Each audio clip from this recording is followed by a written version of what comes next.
This is Coach. Oh, okay. This is Coach Eric Johnson, the brand. And this is Coach Aaron Thigpen, the source. EJ, we've got a good one today.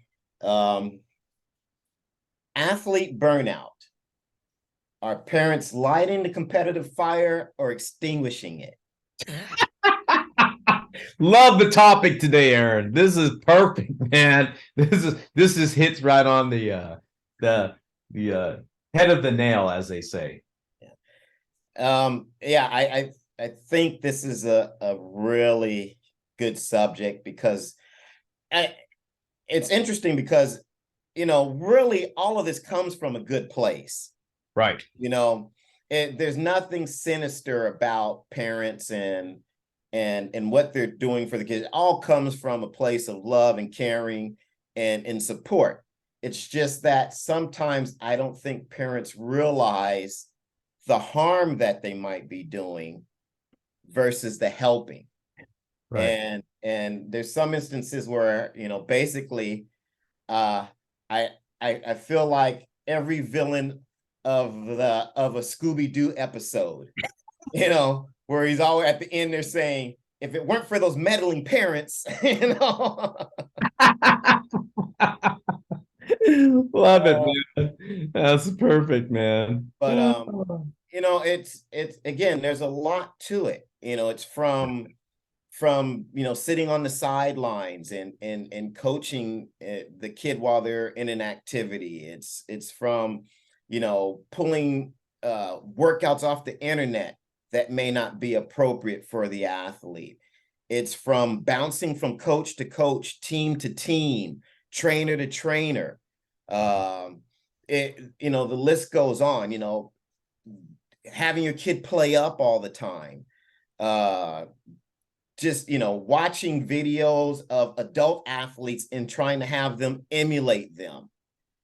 Right. There's a lot of these things that on their surface seem like they might be good, but it's like anything, if the application isn't appropriate and isn't proper, you can actually not ruin your kid, but regress, have your kid regress. Or, there's you can't, in other words, sometimes you got to leave these things to the professionals, or at least consult professionals before you start to do some of these things. Yep.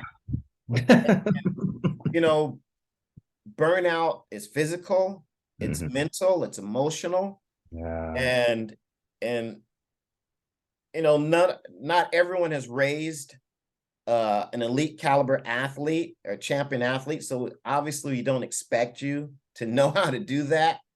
Right. But to kind of sometimes be on the DIY tip with it may not be a good thing. And believe me, you're looking at the biggest DIYer. I'm always, but I also know my limitations and I know when to stay in my lane. And I know that, hey, if things are there's things that you mess with, things that you don't, and Oh yeah. but all of that kind of fits under this whole athlete burnout topic that I want to touch on today.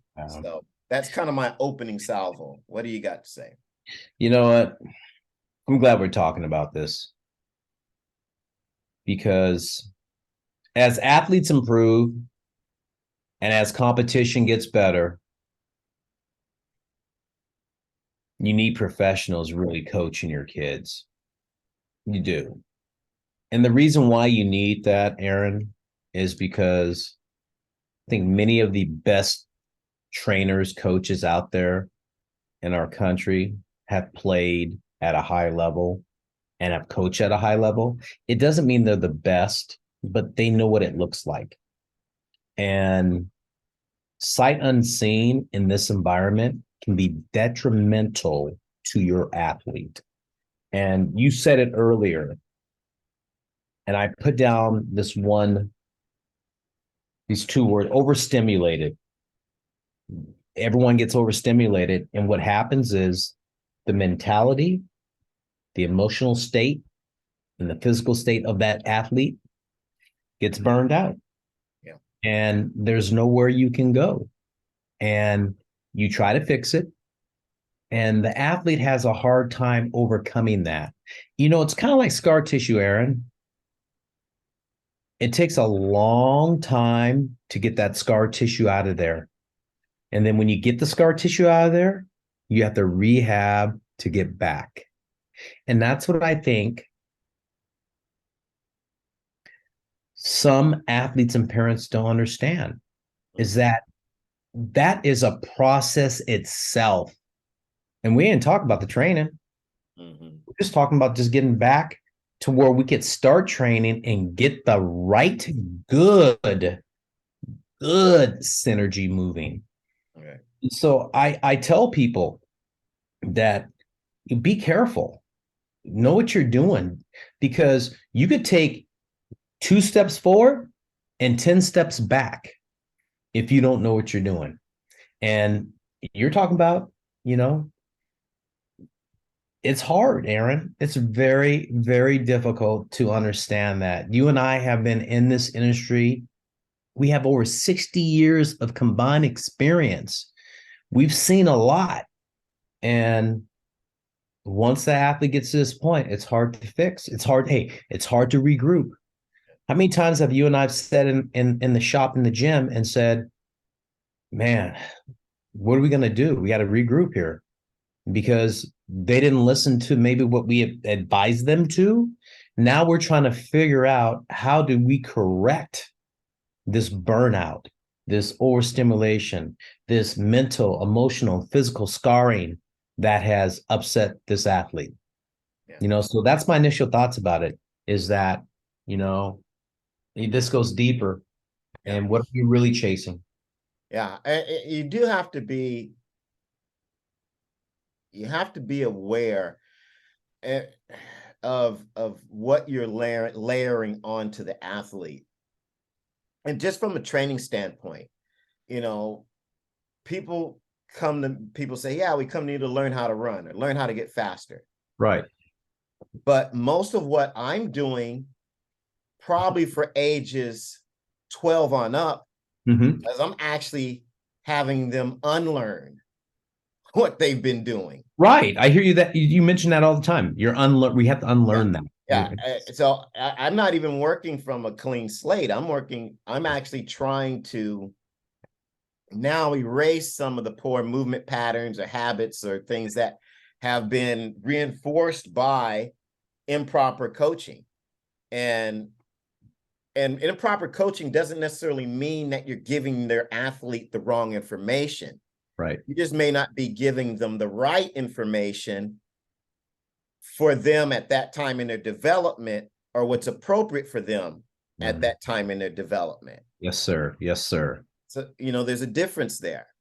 And so, I get a lot of parents say, well, yeah, I tell him to, move his arms and tell him to do this. It's like, yes, but the terminology you're using is incorrect. And that's why he's moving improperly, Right. And so that's where it gets dangerous when you start to DIY some of this stuff, and you're regurgitating what you hear, on a YouTube or a coach, or even, listening to me in the gym. I'll tell parents, hey, look, I don't want you to repeat what I'm saying. Not until we have a conversation about why I'm saying it, and what I want it to look like, and what I want the athlete to understand about it. Now we're all speaking the same language, Yeah, I do know. The question, I don't want to interrupt you, because I have this question. In that moment, you may use that terminology. Exactly. In that moment, that's what needs to be said. Right. And I see a lot of outside forces, whether it's the brother or parent or whatever, saying like, oh yeah, remember when Coach Aaron said that? No. That was in that moment when you saw something that you do as an artist. I called you an artist last night, by the way. I had to say that. Aaron's an artist, man. We're artists in this. Yeah. And it's a moment, right? It's a moment that we discuss that. Yeah, no, it is, because there's certain things that we do as trainers and coaches where we're trying to elicit a certain response for that moment. Doesn't mean it's something we want them to do all the time, but it's just something where, we're tinkering. It's like, when you used to work on the old car engines and you would tune it, that's kind of what we're doing. We're tuning, kind of listening or looking for what we're trying to see. And then maybe we're like, no, that's not right. Let's dial it back, or let's try something else. And so when you're not privy to that process, it gets dangerous, because I always cringe when I see a parent walk into the back room when they're going to have a hitting lesson with you and they've got a camera. you know, you know, and that's one reason why I don't allow cameras in my gym too, because listen to our podcast, Too Many Cooks in the Kitchen. There's got to be a central overriding voice. There's got to be a central overriding language that is used to teach these athletes. And when you get too many voices, you start to get too many interpretations, and it can confuse the athlete. So that's from a training standpoint. There's also the emotional component. I have parents and athletes where the dynamic is, every time an athlete does something, they're looking over at the bench to see what the parents' reaction is. Yes. And yes, I don't think that's productive either. You got, parents, you got to understand, your kids want to please you, even though you might argue about them, clean up the rooms, taking out the trash. And ultimately, they really want to please you. They do. And so they're going to be, looking at you for that, thumbs up, thumbs down, and they're going to read your facial expressions. And that's another reason why sometimes I may have to say, hey, look, you can't be in the gym, because they're so focused on your feedback. They're not focused on the activities that they're involved in. And if they're that way in a training environment, what do you think is happening in a competitive environment? Now, this kid is, probably really puckered up. And then you wonder why your kid can't perform, in a game, right? A track meet or basketball, because they're so worried about that response that's going to come based on how they do. Wow. I mean, that's deep right there, because it's true. I mean, Aaron, you can have said in any true blue than that. I see this a lot, especially now, probably more so than I've ever seen it before. Kids want the approval, and they all do. That's just human nature. But gotta let your kids go. There's got to be a point where they can respond, react, and do things, and not be caught up in the emotional part of it.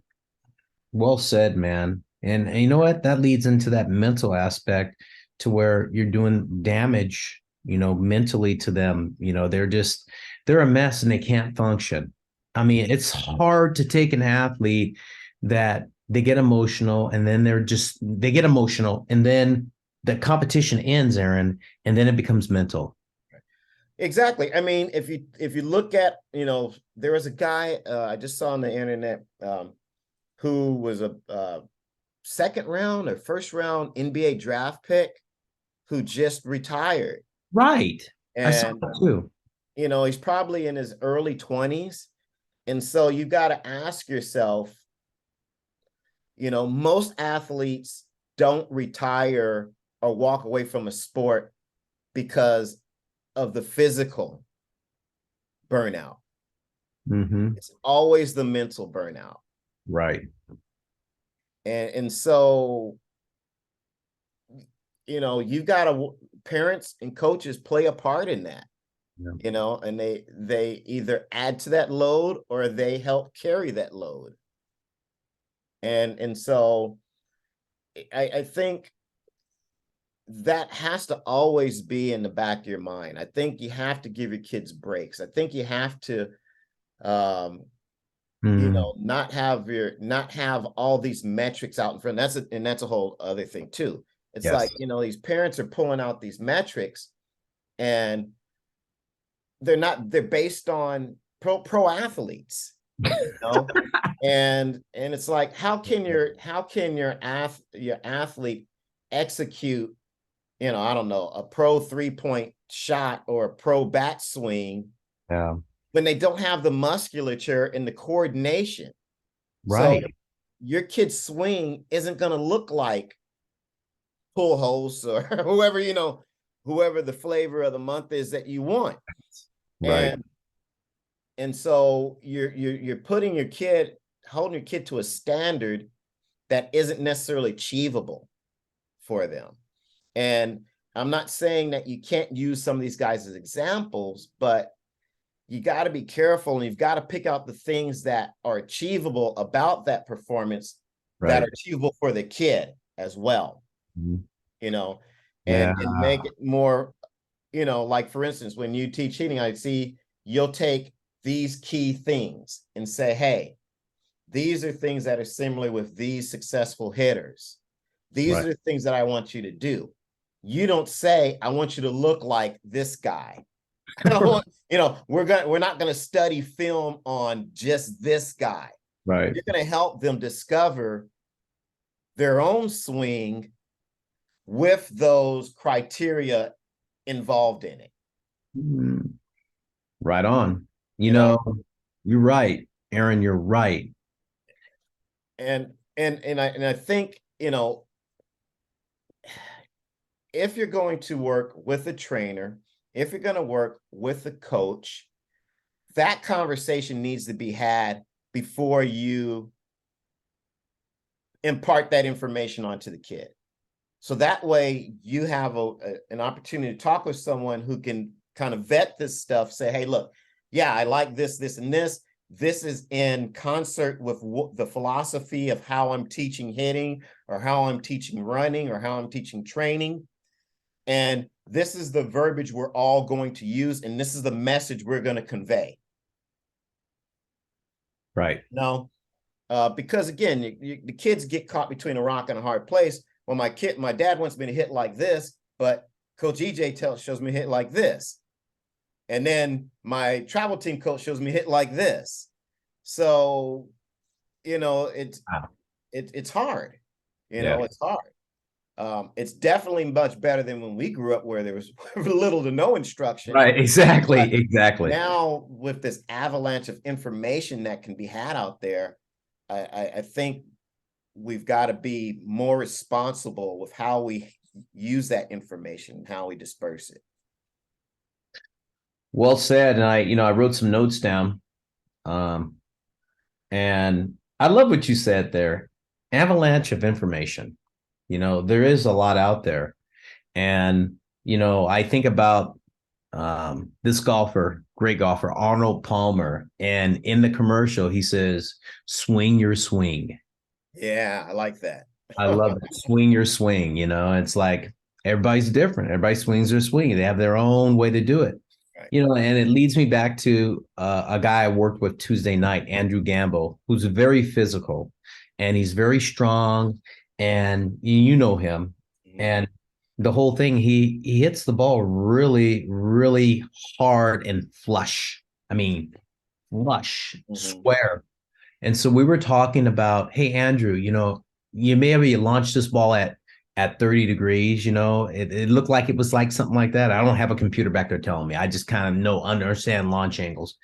And I said, you hit it about 91 miles per hour. That's going to go 300 and anywhere from 350 to 370, depending on the air, wind, and stuff like that. I said, that's a pretty good swing right there. You got under it a little bit, but you know what? You're hitting it flush. We're not getting over analytical about it. Right. We're just saying, hey, listen, you flushed it, look like this.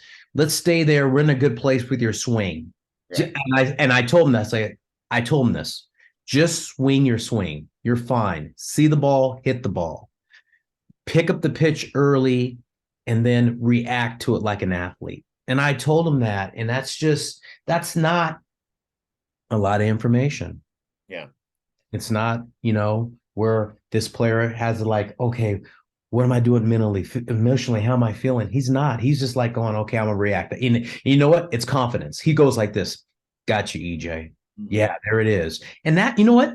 That breeds confidence. And these athletes need confidence. When we overstimulate them, burn them out, where's their confidence in this? That's one, that this is one thing that we haven't talked about in all of this. Where's the athlete's confidence at after all this? Yeah, I think that's the first thing to go that starts that spiral. They don't know what is right. And when you don't have a North Star to follow, technically, tactically, philosophically, you kind of flounder and you're grabbing at all these things. And then if the parent is throwing in all this information and you guys are studying, this film and that film, you're studying, these metrics and that metrics. Well, it kind of like there's nothing for the kid to really hold on to, and just keeping it simple so that they can just follow one charted path. And when you don't have that, you don't really have anything to lean on when it comes to competition. If you don't have anything to lean on, then you don't really have the confidence, because you're not sure that what you've done has prepared you. So that leads me to this, Aaron. You get that kind of athlete in competition, and because of all this overstimulation and burnout, do we ever get the best out of the athlete in terms of their best effort 100% all the time? Or are they too just engulfed in it to where they don't even know what 100% is? Yeah. Like their best effort. It seems like we don't get their best effort because it's like we have to shock them to get them out of this, so I can give them, or they can give us, their best effort in competition, which is what this is about. How do we get an athlete to compete in competition? Right. Yeah. And so you've got, competition itself is already so stressful. And then you've got, again, the fear of this conversation that you're going to have on the ride home. Well, you weren't using your stride foot, or you weren't, you didn't get your hand up. And, all of that does go through a kid's mind sometimes when they're in these situations, and adds to the anxiety. And then you have these kids who can't perform. I used to say sometimes in track and field, it's like, hey, I'll take a dumb athlete any day, because all they're going to do in most cases, they don't have all those voices, they don't have all that noise. They're going to just compete. It may not look the prettiest, but they're going to compete. And sometimes, that's not a bad thing, to have those reins and those constraints taken off an athlete.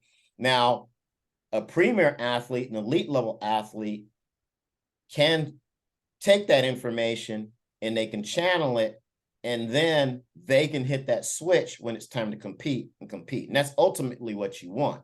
Right. You want the best of both worlds, to them channel that information, and then use it in competition. But a lot of kids can't, especially if their emotions are so tied to the output, right, of how they did things, or they're worried about that conversation that they're going to have, or being yelled at, or even in the moment looking over, at the stands and seeing the frown on mom and dad's face, right, because they're not doing what they were, told to do.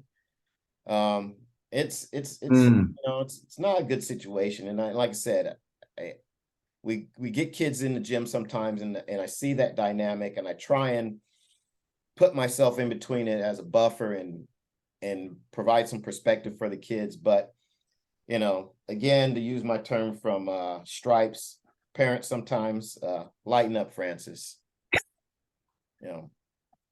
For those of you who are, looking on the internet to get metrics and YouTube videos, take your hands off the keyboard, step away from the keyboard, and assume a calm position, because sometimes that can just be a little bit too much. And it's I get it. We all can fall down that rabbit hole. The internet's designed to do that. I mean, I'll go online and look up weed killer, and next thing you know, 2 hours later, I'm talking about glyphosate and all other kinds of things. And so I get it. I get sucked in too. But my honest opinion is, if you're working with professionals, let the professional lead. Well said, Aaron. I mean, we've worked with hundreds of kids, and we're not just looking at the technical or tactical aspects that we're working with them with. We're also looking at the emotional. And you know, we can tell when a kid is getting burnt out. And yes, we have an interest in your athlete, but we don't have the vested interest that you might have, which can sometimes put blinders on you seeing some of these other things that are happening. A kid being overtrained, a kid being depressed, a kid being scared, you know, a kid not speaking up that they have some kind of knick-knack injury that can proliferate into something even worse because they don't want to let you down. There's all those things that coaches are in tune to that you as a parent aren't. And we're not saying that you don't know your kid, right? But we know them from an athletic standpoint, and we understand how that whole dynamic emotionally, athletically, physically should be firing. Right. Well, that wraps up our podcast today, Aaron. Well said. And I'm sure something that we will discuss later as we continue with our journey. This is Coach EJ, the brand. And this is Coach Aaron, the source. We'll see you.